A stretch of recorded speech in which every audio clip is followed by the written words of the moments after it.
د رومیانو په نوم خط 2 باب. اے سړیه، ته چې بل څوک مجرم کوي، ته هر څوک چې یې تا سره هیڅ عذر نشته، ځکه چې کله چې ته بل څوک مجرم کوي هم هغه کارونه په خپله کوي چې هغوی یې کوي، نو ځان پرې مجرم کوي. ولې چې موږ ته معلومه ده چې څوک چې داسې کارونه کوي نو خدای په عدل په هغه باندې عدالت کوي. آیا ته دا ګڼې چې ته چې بل څوک مجرم کوي په خپله هم دغه کارونه کوي؟ نو ته دا ګڼې چې ګنې ته به د خدای د عدالت نه ځان بچ کړی شي څه، او یا دا چې ته د هغه د مهربانۍ د زغم او د صبر دولت سپک ګڼې څه، او دا نه منې چې د خدای مهرباني تا توبې ته بیایي، بلکې ته په خپله ناړمتیا او د ناتوبهګار زړه په مطابق د خپل ځان دپاره د خدای د قهر د ورځې غضب ډیروي. کله چې به د خدای رښتینی عدالت ظاهر شي، هغه به هر چاته د هغه د کارونو په مطابق اجر ورکړي. څوک چې په صبر سره ښه کوي او جلال او عزت او بقا لټوي، هغوی ته به د تل ژوندون ورکړي.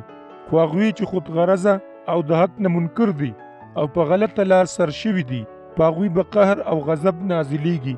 څوک چې بدکاره وي، د هغوی دپاره مصیبت او تنګي ده، اول د یهودي دپاره او بیا د غیر یهودي دپاره، خو د ټولو نیکي کوونکو دپاره جلال او سلامتی اول د یهودي دپاره او بیا د غیر یهودي دپاره، ځکه چې خدای د هیڅ چا طرفداري نه کوي. هغه چا چې بې د موسی د شریعت نه یې ګناه کړې وي، نو هغه به بې له شریعت نه هلاک شي، او هغه چا چې د دې شریعت د لاندې یې ګناه کړې وي، هغه به په دې شریعت سزا مومي. دا د شریعت په اورېدو نه، بلکې په دې د عمل کولو په وسیله به سړی د خدای په وړاندې صادق کیږي. او هغه غیر یهودي خلک چې شریعت نه لري خو د خپل فطرت په مطابق په عمل کوي، خو سره د دې چې د هغو سره شریعت نشته، هغوی ځان ته په خپله شریعت دي، ځکه چې هغوی د هغه شریعت پابندي کوي کوم چې د هغوی په زړونو لیکلی دی. د هغوی زړه د هغوی ګواهي ورکوي، او د هغوی خیالونه په خپل منځ کې په یو بل الزامونه لګوي او مدافعت کوي، کله د هغوی په خلاف او کله د هغوی په حق کې. په هغه ورځ به خدای د انسان د پټو خیالونو عدالت د عیسی مسیح په وسیله زما د زیري په مطابق وکړي. خو که ته ځان ته یهودي وایې او په شریعت ولاړ یې او په خپل خدای فخر کوي، که تا ته د هغه رضا معلومه ده او د شریعت نه واقف یې، نو ځکه ته په ښو او په بدو کې تمیز کوي، او ستا په دې یقین دی چې د ړندو رهنمایي کوي، او چې په تیاره کې ناست دي د هغوی دپاره رڼا یې، د ساده خلکو تربیت کوي او د شاګردانو استاذ یې.